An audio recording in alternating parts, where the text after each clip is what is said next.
I wanted to show you how this was going to work. So I've got my jig out in the garage set up on my table.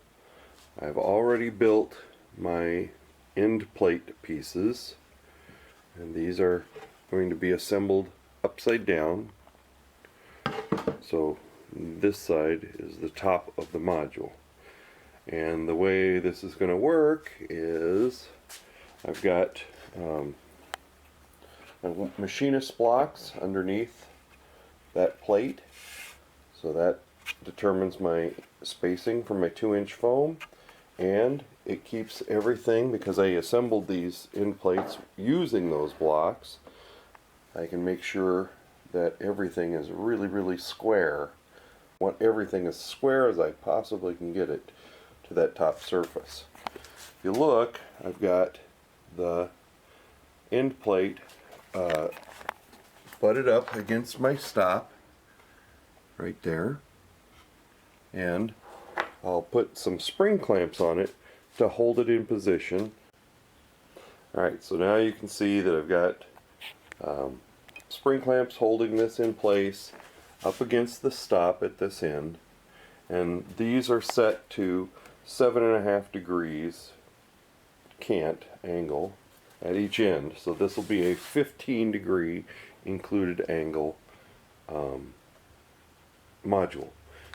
Just using some more of my 1, 2, 3 blocks, because when I put the spring clamps on here, it pops up a little bit, so we're just holding it in place right now while we shoot this. So the next part of this is I will run my struts, which will run across from end plate to end plate. I'll have to trim the length there. So I've got my drawing here of my CAD drawing of what my module will be like, and I want the fascia to curve and follow the curve, and so I have to set back about 1.25 inches. So if you look at this, I've got it setting from the center of the base. We want that setting back about 1.25 inches, but we also want an extra 3/4 of an inch to allow for a thickness of this piece that it's going to reinforce our fascia. So we're going to set it back 2 inches from the center of the base here, and then we'll glue and screw that in place. So I'll mark that all out and get those put together. Here I am laying out the center of the base plate, measuring in 3 inches this way, 2 inches that way for the corner of the strut position. Got it in position on my mark. We're going to draw around the outside of it. I'll center it up between the face plates first, measure it both ends.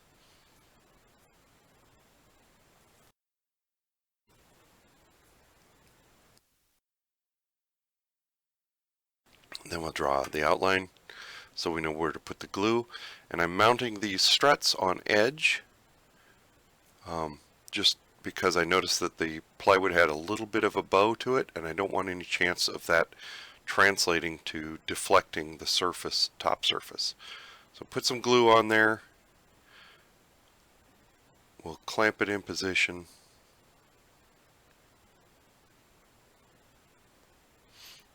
And then I'm going to drill a couple screws. On this first one I drilled the screw holes straight down. What I would do is crisscross them, drill at an angle across the plies, one from the outside, one from the inside, and put 2 screws. The screws are just to hold it while it's being glued so that I can take the clamps off and do the second frame. So they're not really, I mean, they're securing it, but they're not super mechanical. It's mostly the glue that's holding the part on there. But you do run a risk of splitting the plywood if you drive them straight down, so I would angle them across there, which is what I did for the next one. So did the same thing for the back side, strut, and got that all glued together, screwed together, take the clamps off, and you can remove it from the jig.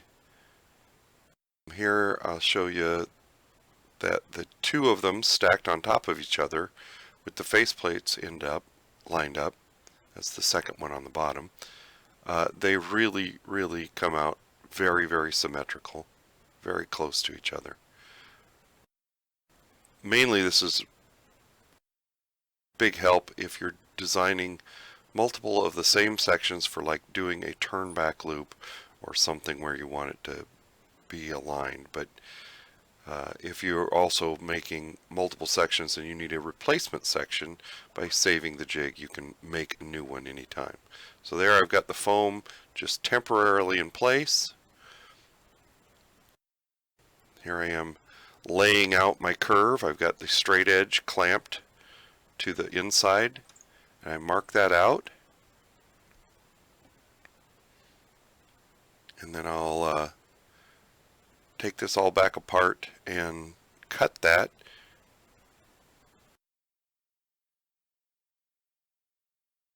Now on one of these I had 2-inch foam, on the other one I had to laminate 2 pieces of 1-inch foam, and it actually came out a little thinner, so I ended up with a little problem.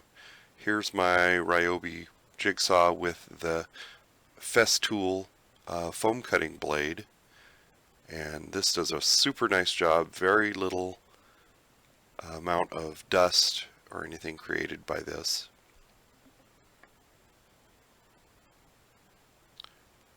And then so you can use the inside curve to make the outside curve. I'll cut a couple pieces on the table saw to fill that gap in, but sand all the surfaces before you glue any of your foam up. Get rid of that factory surface so that your foam will stick.